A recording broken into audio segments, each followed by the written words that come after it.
उस इंसान ने मुझे प्रपोज़ किया, मैंने मना किया और उन्होंने एसिड अटैक कर दिया। जब एक लड़की के साथ जब क्राइम होता है तो वो और ज़्यादा बोझ कहलाती है। उस क्रिमिनल को एक्सेप्ट कर लिया गया और लड़की को सोसाइटी से निकाल के फेंक दिया गया। मैं नहीं बता पाई सिर्फ इस डर से कि मुझे घर में बंद कर दिया जाएगा। समाज का जो रवैया है कि भाई एक इंसान के साथ क्राइम हुआ है, आपने उसको निकाल के फेंक दिया। एक एक लड़की के 70-70, 80-80 ऑपरेशंस होते हैं और बहुत पेनफुल सर्जरीज होती है। मैं पूरे समाज को, कानून को, सबको जिम्मेदार ठहराऊंगी। दिल से उनको कॉन्ग्रेचुलेशंस बोलती हूँ कि कम से कम उन्होंने इस चीज़ पे कदम आगे बढ़ाया और आज वो सिर्फ किताब ही नहीं, हर एक तरीके से सपोर्ट कर रही हैं। ਸਤਿ ਸ਼੍ਰੀ ਅਕਾਲ ਜੀ, ਮੈਂ ਹਾਂ ਤੁਹਾਡੇ ਨਾਲ ਸੋਨੂ ਜਾਸਲਾ। ਪ੍ਰਵਾਸੀ ਚੈਨਲ ਦੇਖ ਰਹੇ ਸਾਰੇ ਦਰਸ਼ਕਾਂ ਨੂੰ ਮੇਰੇ ਵੱਲੋਂ ਪਿਆਰ ਭਰੀ ਸਤਿ ਸ਼੍ਰੀ ਅਕਾਲ। ਅੱਜ ਆਪਾਂ ਇਦਾਂ ਦੀ ਗੱਲ ਕਰਨ ਜਾ ਰਹੇ ਹਾਂ ਜਿੱਥੇ ਕਿ ਸਮਾਜ ਦੇ ਵਿੱਚ ਕੁੜੀਆਂ ਨੂੰ ਇੱਕ ਬਰਾਬਰ ਦਾ ਦਰਜਾ ਦਿੱਤਾ ਜਾਂਦਾ ਹੈ, ਪਰ ਦੂਜੇ ਪਾਸੇ ਕੁੜੀਆਂ ਨੂੰ ਕੁੱਖ ਦੇ ਵਿੱਚ ਮਾਰ ਦਿੱਤਾ ਜਾਂਦਾ ਹੈ ਤੇ ਕਦੇ ਤੇਜ਼ਾਬ ਗੇਰ ਕੇ ਤੇ ਕਦੇ ਕਤਲ ਕਰਕੇ, ਰੇਪ ਕਰਕੇ। ਇਸੇ ਮੁੱਦੇ 'ਤੇ ਆਪਾਂ ਗੱਲ ਕਰਨ ਜਾ ਰਹੇ ਹਾਂ ਕਿ ਕੁਝ ਸਮੇਂ ਪਹਿਲਾਂ ਲక్ష్ਮੀ ਅਗਰਵਾਲ ਜੀ ਦੇ ਜੋ ਵਾਕਿਆ ਘਟਿਆ ਸੀ, ਆਈਸਿਡ ਦੇ ਨਾਲ ਲੱਗਦੇ ਕਿ ਜੋ ਚਿਹਰੇ ਨੂੰ ਜਲਾ ਦਿੱਤਾ ਗਿਆ ਸੀ। ਅੱਜ ਸਾਡੇ ਨਾਲ ਨੇ ਲక్ష్ਮੀ ਅਗਰਵਾਲ जी, ਉਹਨਾਂ ਨਾਲ ਗੱਲਬਾत ਕਰਦੇ हैं। मैम सत श्री अकाल जी। सत श्री अकाल जी। लक्ष्मी मैम, जैसे कि आपको पता ही है कि समाज में बहुत ज़्यादा ऐसे वाक़े घटते हैं जब हम किसी से प्यार करते हैं और हमारा प्यार पूरा नहीं होता, तब हम उसको पाने के लिए जो हमें काबिल नहीं होता वो उसे चेहरा जला दिया जाता है। आपने तो अपने जिस्म पे हटाया। ऐसा क्या था उस समय में जो आपको ऐसा होने पे मजबूर कर दिया? देखिए, मेरे केस में भी वन साइडेड लव था और उसमें यही चीज़ हुआ था कि वो लड़का 32 साल का था और मैं उस वक्त में 15 साल की थी। तो मैंने कभी ऐसा सोचा नहीं, यानी मेरी तरफ से कुछ था। उस इंसान ने मुझे प्रपोज़ किया, मैंने मना किया और उन्होंने एसिड अटैक कर दिया।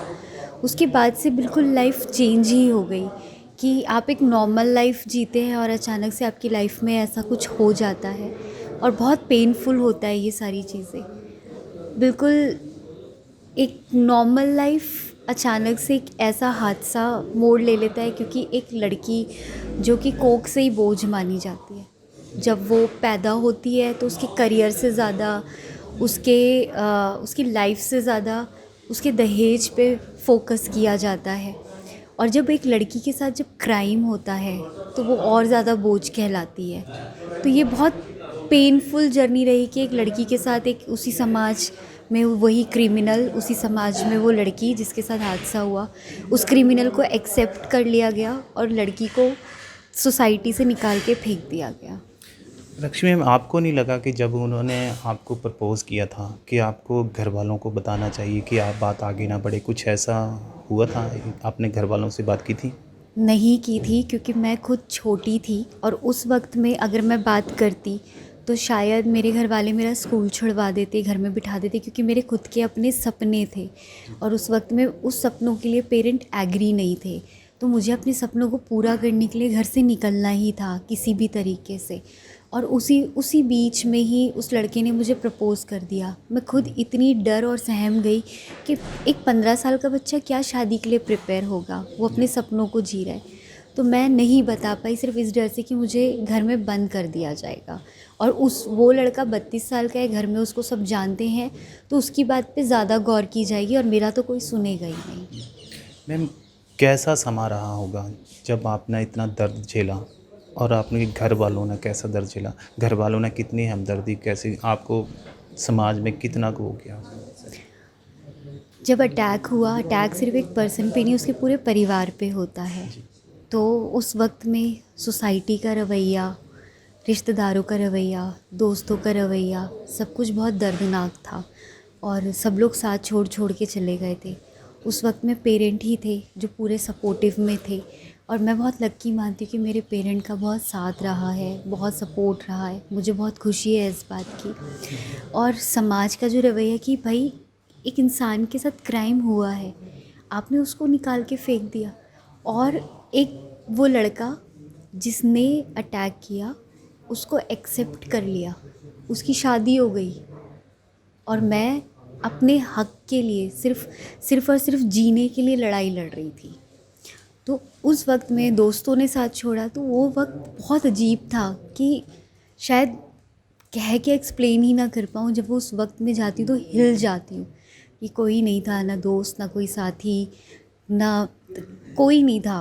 तो वो बहुत पेनफुल वक्त था, मेंटली, फिज़िकली, हर एक तरीके से सिर्फ दर्द झेल रही थी। ਮੈਮ ਤੁਹਾਡੇ ਤੇ ਇੱਕ ਮੂਵੀ ਵੀ ਬਣੀ ਹੈ, ਪਿਕਚਰ ਦੀਪਿਕਾ ਮੈਮ ਨੇ ਬਣਾਈ ਹੈ। ਕਿੱਦਾਂ ਦਾ ਰਿਹਾ ਉਹ ਪਿਕਚਰ ਨੂੰ ਲੈ ਕੇ ਕਿ ਸਮਾਜ ਦੇ ਵਿੱਚ ਕਿੱਦਾਂ ਦਾ ਮਾਹੌਲ ਰਿਹਾ ਕਿ ਤੁਹਾਨੂੰ यानी इंसाफ मिल सके? मैं बहुत थैंकफुल हूँ मेघना मैम की और दीपिका के कि उन लोगों ने ये मूवी बनाई और एक अवेयरनेस क्रिएट करी, क्योंकि दीपिका कई लोगों के, लाखों करोड़ों लोगों के दिल में बसती है, कई लोगों के दिल में बसती है। और जब वो इन चीज़ों को लेके जब बाहर आई, बाहर आने के बाद वो जो अवेयरनेस क्रिएट हुई, तो बहुत ही ज़्यादा मुझे खुशी हुई उस चीज़ को लेके कि एट लास्ट उन्होंने इस पे बात करना शुरू किया, और जिन तक हम पहुंचना चाहते थे उन तक हम ईज़िली पहुंच गए। लोग बाहर आ गए और वो समाज में जिन लोगों तक आवाज़ नहीं पहुंची थी उन तक आवाज़ पहुंची, तो एक बहुत बड़ा बदलाव आया है। ਰਕਸ਼ੀ ਮੈਮ, ਤੁਸੀਂ ਇੱਕ ਆਪਦੀ ਸੰਸਥਾ ਵੀ ਬਣਾਈ ਹੋਈ ਹੈ, जी, ਤੁਸੀਂ ਉਸ ਦੇ ਵਿੱਚ ਆਮ ਲੜਕੀਆਂ ਨੂੰ ਜੋ ਇਦਾਂ ਦੇ ਵਾਕਿਆ ਹੋ ਜਾਂਦੇ ਕਿੱਦਾਂ ਦਾ ਇਨਸਾਫ ਦਿੰਦੇ ਹੋ? देखिए हमारा द लक्ष्मी फाउंडेशन है, उसमें हम बहुत सारे ऑब्जेक्टिव्स पे काम कर रहे हैं। एसिड अटैक हमारी प्रायोरिटी है, क्योंकि एसिड अटैक सबसे ज़्यादा हीनियस क्राइम है, क्योंकि एक एक लड़की के 70-70, 80-80 ऑपरेशंस होते हैं और बहुत पेनफुल सर्जरीज़ होती है, और रिहैबिलिटेशन जो बहुत मस्ट है लड़कियों के लिए। तो हम लोग यही कोशिश करते हैं, हम लोग जेंडर इक्वालिटी पे काम कर रहे हैं, हम लोग पीरियड्स को लेके काम कर रहे हैं, चाइल्ड अब्यूज़ पे काम कर रहे हैं। ऐसे हम लोग बहुत सारे ऑब्जेक्टिव्स पे काम कर रहे हैं कि एट लास्ट हम लोगों को सपोर्ट कर सकें, उनसे बात कर सकें, और वो लोग निकल के बाहर आए और अपनी ज़िंदगी को एक नया मोड़ दे सके। रक्ष मैम, कभी आपने ऐसा सोचा है कि इस वाक़े के पीछे कौन जिम्मेदार है? प्रशासन जिम्मेदार है, वो लड़का जिम्मेदार है, या जो आप पे एसिड गिर रहा है वो एसिड जिम्मेदार है, कंपनियां ने बनाया? इसमें कोई देखा कि आपने कौन जिम्मेदार होता है? देखिए सही मायनों में ना मैं पूरे समाज को, कानून को, सबको ज़िम्मेदार ठहराऊंगी। रीज़न ये है कि बचपन से ही ऐसी परवरिश दी जाती है, क्योंकि कभी भी कोई भी बच्चा पैदा होता है तो वो एक शिशु पैदा होता है, उसको वो क्रिमिनल नहीं पैदा होता है। जब वो बड़ा होता है तो उसका माइंडसेट, कभी किसी ने सोचा है कि ऐसा क्या माइंडसेट हुआ कि उसने क्राइम किया? क्यों उस लड़के के दिमाग में ऐसा हुआ कि तू मेरी नहीं तो तू किसी की नहीं, तुझे मैं जान से नहीं मारूंगा, एक ऐसी चीज़ डालूंगा क्योंकि तुझे तेरी खूबसूरती पे घमंड है और इसीलिए तू ना बोल रही, तेरा ना बोलने का अधिकार नहीं। क्योंकि उसको बचपन से ही ना सुनने की आदत ही नहीं थी, और अचानक से कोई लड़की ना बोलती, वो भी लड़की ना बोल रही, तो तुमने ना बोला ही क्यों?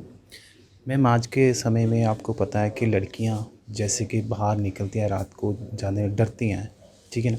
आपने कुछ ऐसा, आपके जो फ्रेंड हैं जो अभी किताब लिखी है उसके बारे में कुछ कहेंगे, जो किताब लिखी है? बिल्कुल, नवप्रीत कौर जी ने बुक लिखी है, पहले आई छपाक, उसके बाद अब ये बुक आनी बहुत ज़रूरी थी, क्योंकि इसमें वो इम्पॉर्टेंट पॉइंट्स हैं जो लोगों को पता ही नहीं है, कॉम्पनसेशन को लेके, लीगल लेके, ट्रीटमेंट को लेके, सर्वाइवर की मेंटालिटी को लेके। क्योंकि यहाँ पे कोई स्टोरी नहीं, यहाँ पे वो प्रॉब्लम दिखाई गई है कि क्या क्या प्रॉब्लम होती है। इसके अलावा ईयरली कितने केसेस होते हैं लोगों को पता ही नहीं है। तो वो चीज़ें जब इसमें नवप्रीत जी ने रिसर्च किया, और मैं आपसे एक चीज़ यही कहूँगी नवप्रीत जी के बारे में कि उन्होंने सिर्फ किताब तक अपने आप को सीमित नहीं रखा। वो किताब लेके आई, उस किताब में उनकी बहुत फीलिंग्स जुड़ी हैं, क्योंकि मैं नवप्रीत के साथ काफ़ी सालों से हूँ। आज वो को फाउंडर है द लक्ष्मी फाउंडेशन की, और वो जिस तरीके से सर्वाइवर को सपोर्ट कर रही हैं, जिस तरीके से वो लीगल में, कॉम्पनसेशन में, काउंसलिंग में, हर एक चीज़ में वो सपोर्ट कर रही हैं, क्योंकि उन्होंने बहुत ही क्लोजली इन सारी चीज़ों को देखा है। तो मुझे बहुत खुशी है और मैं दिल से उनको कॉन्ग्रेचुलेशंस बोलती हूँ कि कम से कम उन्होंने इस चीज़ पे कदम आगे बढ़ाया और आज वो सिर्फ किताब ही नहीं हर एक तरीके से सपोर्ट कर रही हैं।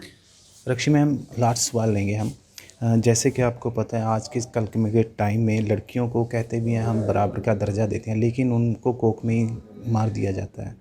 और उसके बाद में अगर कोई ऐसा वाक़या हो कि कोई कत्ल कर देता है, रेप कर देता है, आप एक लड़कियों को कोई ऐसा मैसेज देना चाहोगे कि जो उसे समझकर अपने आप को।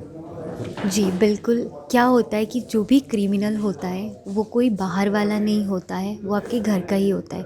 कई बार ऐसा होता है कि हमारे ही घर में हमें बहुत टॉर्चर किया जाता है और हम आवाज़ नहीं उठाते हैं। तो ये इम्पॉर्टेंट है कि हमें अपने घर से ही शुरुआत करने की ज़रूरत है। चुप ना बैठे, क्योंकि भाई एक समय के बाद वो बंदा आपको इतना टॉर्चर कर रहा है कि वो आपको गालियाँ देता है, फिर उसके बाद मारता पीटता है, एक समय के बाद आपको जान से मार देता है। और क्यों आप पहले ही इतना बोल्ड होके डिसीज़न नहीं लेते हो? आप क्यों उस क्राइम का शिकार होते हो? तो इसीलिए ज़रूरी है अपनी आवाज़ को खुद बुलंद करना, क्योंकि आज मैं अपनी आवाज़ खुद बनी हूँ, तभी आज सोसाइटी मेरे साथ में है, पूरी दुनिया मेरे साथ खड़ी है। रक्षी में आपको नहीं लगता कि जैसे आपने कहा कि मैंने अपने माँ बाप को बताया नहीं था कि मुझे लड़का ऐसे, कि आपने कि मुझे अपनी वो छोड़ना पड़ेगा करियर करना, आपको नहीं लगता कि अगर जो आपकी लड़कियां अगर ऐसा कुछ हो उन्हें अपने पेरेंट्स को बताना चाहिए ताकि ऐसा वाक़या आगे को ना जाए? मैं ये बात पेरेंट्स से भी कहूँगी कि पेरेंट को अपने बच्चों के साथ एक दोस्ती का रिलेशन डेवलप करने की ज़रूरत है।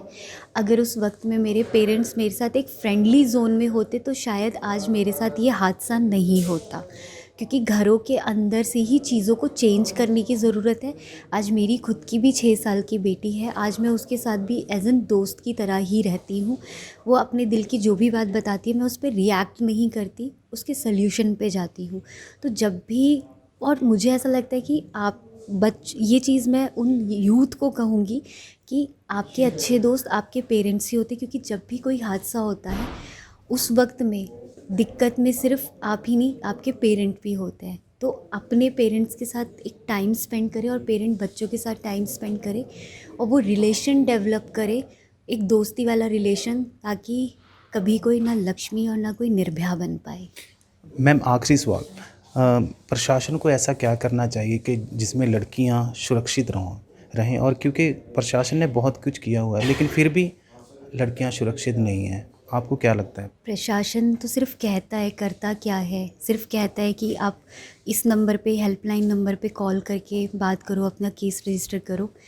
लास्ट ईयर लॉकडाउन की बात है, हमने खुद helpline number, women helpline number पे बहुत सारी, इवन मैंने खुद कॉल किया। रात को 2:30 बजे एक लड़की अपने पति का घर छोड़ के एक हॉस्पिटल के बाहर खड़ी थी, उसको कोई भी उठाता और ले जाता। हम खुद विमेन हेल्पलाइन नंबर पे कॉल करके उनसे कह रहे थे कि कोरोना की वजह से, लॉकडाउन की वजह से हम बाहर नहीं निकल सकते, आप निकल के आप उनकी मदद कर सकते हैं, लेकिन उन्होंने फ़ोन उठाना ही बंद कर दिया। तो प्रशासन की तरफ से जो कहा जाता है वो कभी किया ही नहीं जाता। तो एक बार इस पे भी गौर करने की ज़रूरत है। जो भी आप वुमेन हेल्पलाइन नंबर निकाल रहे हैं, क्या उसमें सच में वर्क हो रहा है? उनको तो ये तक नहीं पता होता है कि जब हम फ़ोन करते हैं वुमेन हेल्पलाइन नंबर पे, लड़कियां कहती हैं कि अच्छा ये केस है, हम आपको ना आगे ट्रांसफ़र करें। जब तक आप FIR दर्ज नहीं करोगे, वुमेन हेल्पलाइन नंबर आपकी मदद नहीं करेगा। ये सबसे बड़ी प्रॉब्लम है। तो जाए कहाँ? पुलिस वालों के पास जाते, पुलिस वाले कहते हैं वुमेन हेल्पलाइन नंबर के पास जाओ। हम कुछ नहीं कर सकते, जाके घर में शांति से बैठो, ये करो वो करो, बस यही चला करता है। तो लोग तो जाए कहाँ मदद के लिए? So thank you ma'am. So ਇਹ ਸੀ ਜੀ ਆਪਣੇ ਨਾਲ ਰਕਸ਼ਮੀ ਅਗਰਵਾਲ, ਜਿਨ੍ਹਾਂ ਨੇ ਕਿ ਆਪਣਾ ਬਹੁਤ ਜ਼ਿਆਦਾ ਦੁੱਖ ਆਪਣੇ ਸਰੀਰ ਤੇ ਹੰਢਾਇਆ, ਜਿਨ੍ਹਾਂ ਨੇ ਫਿਲਮ ਵੀ ਬਣੀ ਸੀ ਔਰ ਇੱਕ ਉਹਨਾਂ ਦੇ ਫਰੈਂਡ ਨੇ ਇੱਕ ਬੁੱਕ ਵੀ ਲਾਂਚ ਕੀਤੀ ਹੈ ਕਿ ਜੋ ਆਈਸਿਟ ਦੇ ਕੁੜੀਆਂ ਨੂੰ ਕਈ ਲੋਕ ਮਨਚਲੇ ਆਸ਼ਿਕ ਇੱਦਾਂ ਦੇ ਉਹ ਕਰਕੇ ਕਈਆਂ ਨੂੰ ਤੇਜ਼ਾਬ ਘੇਰ ਕੇ ਸਾੜ ਦਿੰਦੇ ਨੇ ਜਾਂ ਰੇਪ ਕਰ ਦਿੰਦੇ ਨੇ, ਉਹਨਾਂ ਦੇ ਮੁੱਦੇ 'ਤੇ ਇੱਕ ਕਿਤਾਬ ਲਿਖੀ ਸੀ ਅਤੇ ਇਹਨਾਂ ਨੇ ਪਹਿਲਾਂ ਮੂਵੀ ਵੀ ਆਈ ਸੀ। ਸੋ ਤੁਸੀਂ ਰਕਸ਼ਮੀ ਅਗਰਵਾਲ ਦੇ ਨਾਲ ਗੱਲ ਕੀਤੀ, ਅਸੀਂ ਤੁਹਾਡੀ ਗੱਲ ਸੁਣਵਾਈ ਹੈ ਉਹਨਾਂ ਨਾਲ। ਸੋ ਹੁਣ ਮੈਨੂੰ ਦਿਓ ਇਜਾਜ਼ਤ, ਮੈਂ ਹਾਂ ਤੁਹਾਡੇ ਨਾਲ ਸੋਨੂ ਜਾਂਸਲਾ, ਪ੍ਰਵਾਸੀ ਚੈਨਲ ਦੇਖ ਰਹੇ ਸਾਰਿਆਂ ਨੂੰ ਸਤਿ ਸ਼੍ਰੀ ਅਕਾਲ।